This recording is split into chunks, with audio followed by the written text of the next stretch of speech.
Hello everyone out there in YouTube land. This is Phoenix Draconis, and this is Kaon Reviews.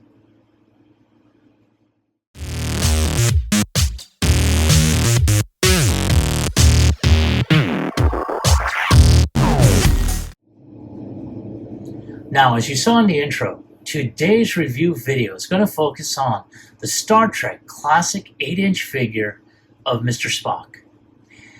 And I have to say, I'm pretty impressed with the figure.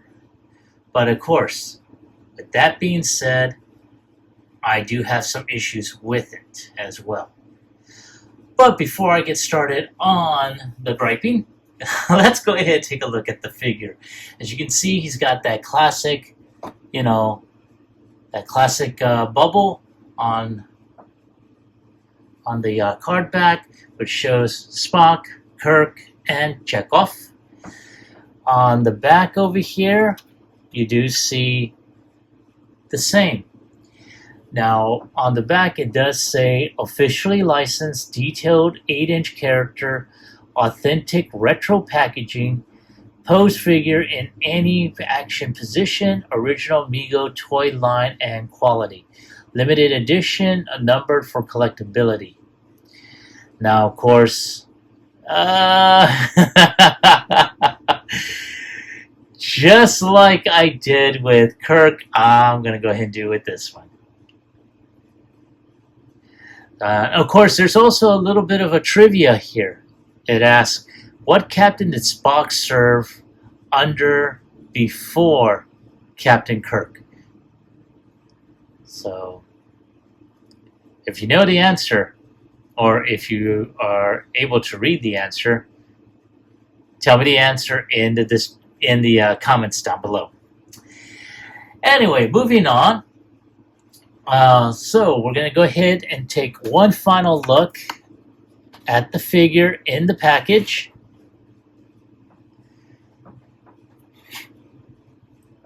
And without any further ado, let's get him unboxed.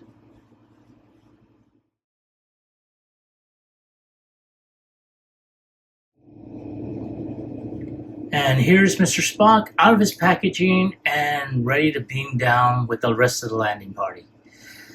And I have to say, the figure looks okay, very, very similar to the original Mego Mr. Spock. But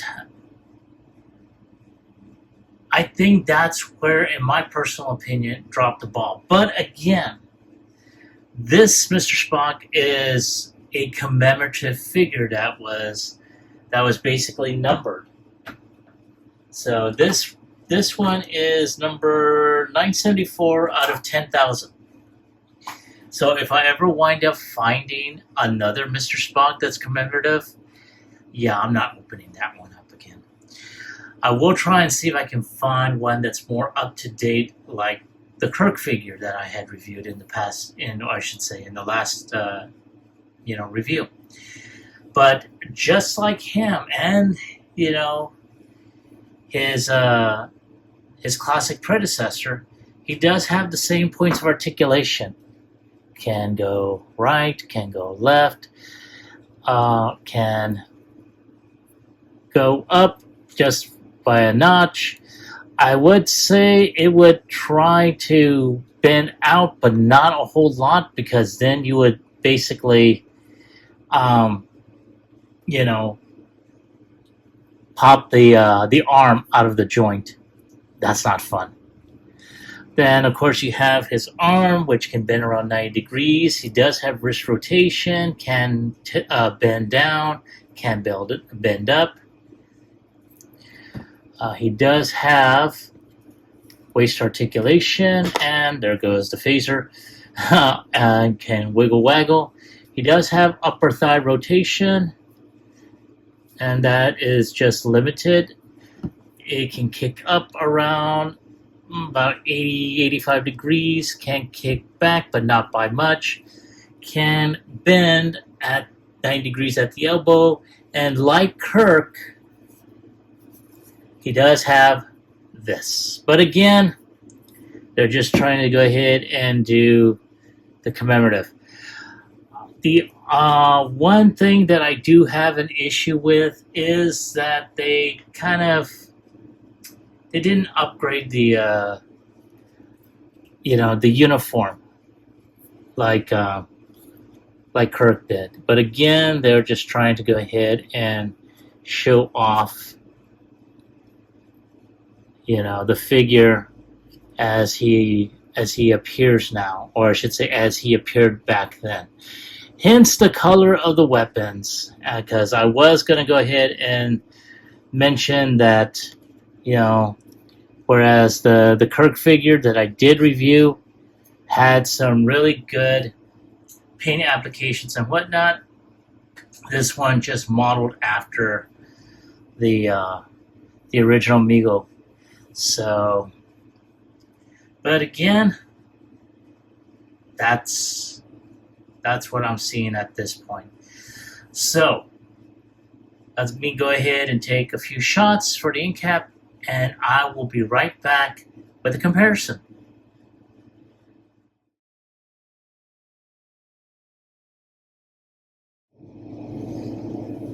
All right, and there they are side by side, and yeah, the differences are very apparent.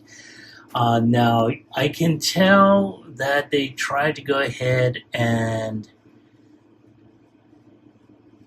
I'm assuming kind of slimmed down the face.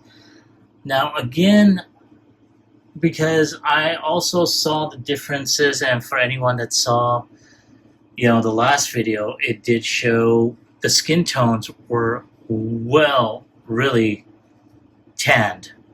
Okay, and I mean, it could be, that it's just an issue with age. I really don't know. I mean, I haven't had these figures in probably over 30 plus years. So, yeah.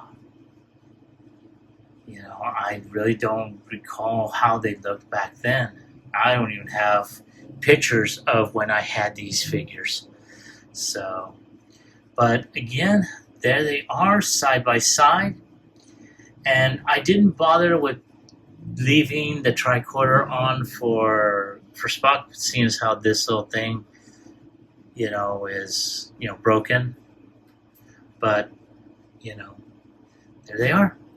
So I'm going to take some additional shots for the end cap, and I will be, well, as a matter of fact, before I do anything further, let's do one more side by side. And here we have Captain and First Officer, and I mean, they seem to scale pretty well, but you can tell right off the bat the differences within their uniforms. And I'm going to try and see if I can find, the new version, so that way he does have a first officer that matches, the style. So I just wanted to show that off, and when I come back, I'll give you my final thoughts as well as my score.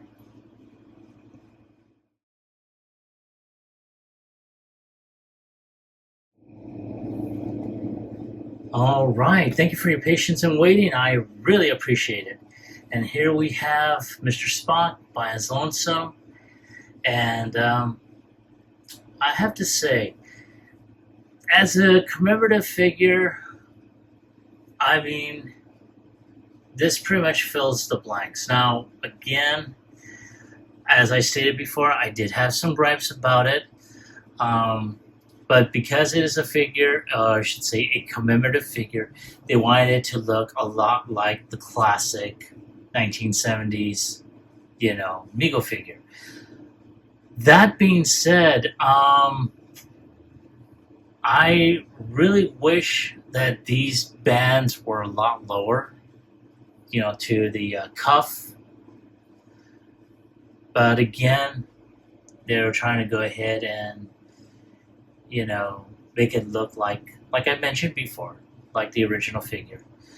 So, in that, I'd say they did pretty well. But again, during the comparisons, you saw, that Mr. Spock had, gone to Bora Bora and got himself a tan. uh, but again, it's not bad. But if I have to give it a score on a scale of 1 through 10, I'm going to go ahead and give it an 8.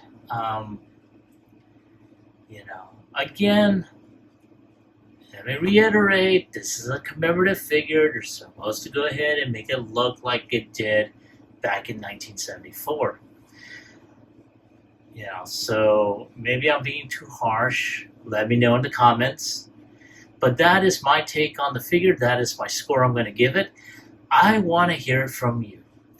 Have you picked up this figure? And if so, do you like it? Do you hate it? Did you open it? Leave me a comment in the comment section down below.